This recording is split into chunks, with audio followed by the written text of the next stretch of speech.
Selamat pagi, selamat siang, selamat sore, selamat malam buat kawan-kawan semua. Kapanpun kawan-kawan lihat video ini, selamat karena sedang menghadapi Indonesia yang sedang digonjang-ganjing.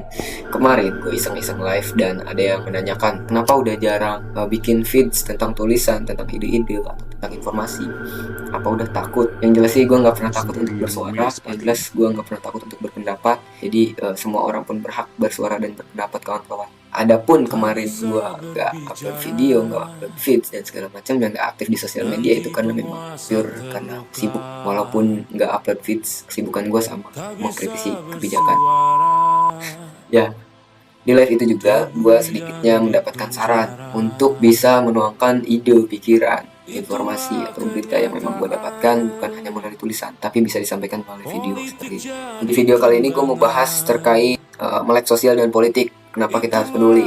Nah, sebelum kesana sedikitnya gue mau jelasin apa itu melek sosial dan politik. Menurut gue, kesadaran sosial politik adalah pemahaman kita tentang kondisi masyarakat, kebijakan pemerintah, dan bagaimana kebijakan-kebijakan itu berpengaruh ke kehidupan sehari-hari kita. Selanjutnya, kenapa harus peduli? Kenapa harus peduli dengan semua itu? Kenapa harus peduli dengan sosial politik? Yang pertama, kebijakan pemerintah berpengaruh pada kita. Kemarin kita dihadapkan dengan kenaikan PPN 12%.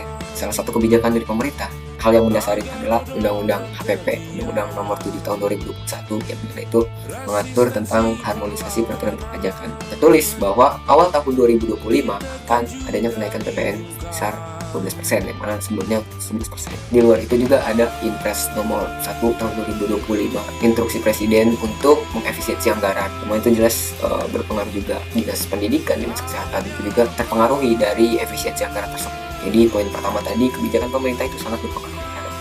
Yang kedua, menghindari hoax dan manipulasi informasi. Sekarang udah banyak beredar informasi-informasi hoax dan bisa kita pikir itu banyak di Indonesia. Dan dengan adanya kesadaran sosial, kesadaran politik, kita itu bisa lebih sadar akan kondisi yang sebenarnya itu kayak gimana, kondisi sosial yang sebenarnya itu kayak gimana, kondisi politik yang sebenarnya itu kayak gimana. Dengan adanya kesadaran itu ya kita bisa terhindar dari hoax atau manipulasi informasi. Yang ketiga, hak suara menentukan masa depan bangsa. Karena kita hidup di Indonesia, negara demokrasi, katanya. Sangat disayangkan buat kawan-kawan yang kemarin mungkin di pemilu, di pilkada tidak memaksimalkan hak suaranya. Itu sangat disayangkan. Apapun kebijakan pada saat ini, apapun yang terjadi di pemerintahan saat ini, itulah hasil pemilu kemarin. Itulah hasil kawan-kawan memilih salah satu paslon, salah satu pasangan calon, dan hasil kawan-kawan yang tidak memberikan suara sebagai hak demokrasi.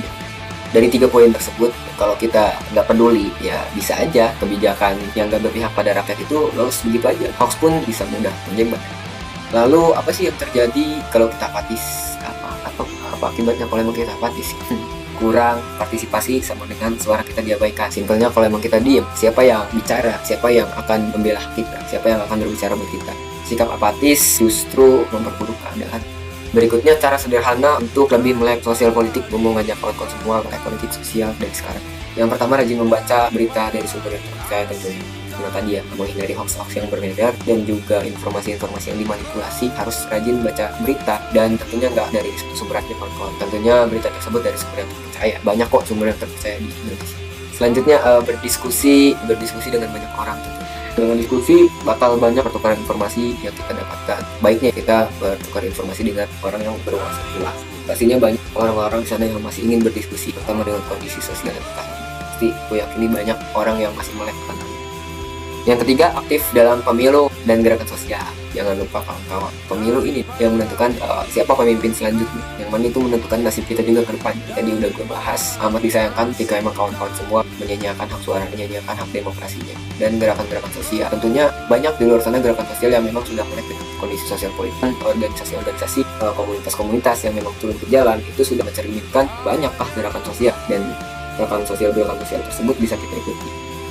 Dan kawan-kawan, aksi itu nggak dosa, aksi itu nggak salah, kawan-kawan punya aksi itu nggak haram, aksi itu suatu tindakan yang memang memaksimalkan hak kawan-kawan sebagai warga negara rakyat Indonesia. Dan yang terakhir, cek fakta sebelum menyebarkan informasi. Jadi untuk menghindari penyebaran hoax-hoax yang makin menyebar, cek fakta terlebih dahulu, mencari berita ke sumber yang terpercaya terlebih dahulu, lalu kawan-kawan bisa menyebarkan informasi itu. Untuk menghindari banyaknya hoax, banyaknya informasi bohong yang beredar. Mulai sekarang, yuk biasakan kawan-kawan baca berita, biasakan berdiskusi, biasakan cek faktanya sebelum kawan-kawan menyebarkan informasi.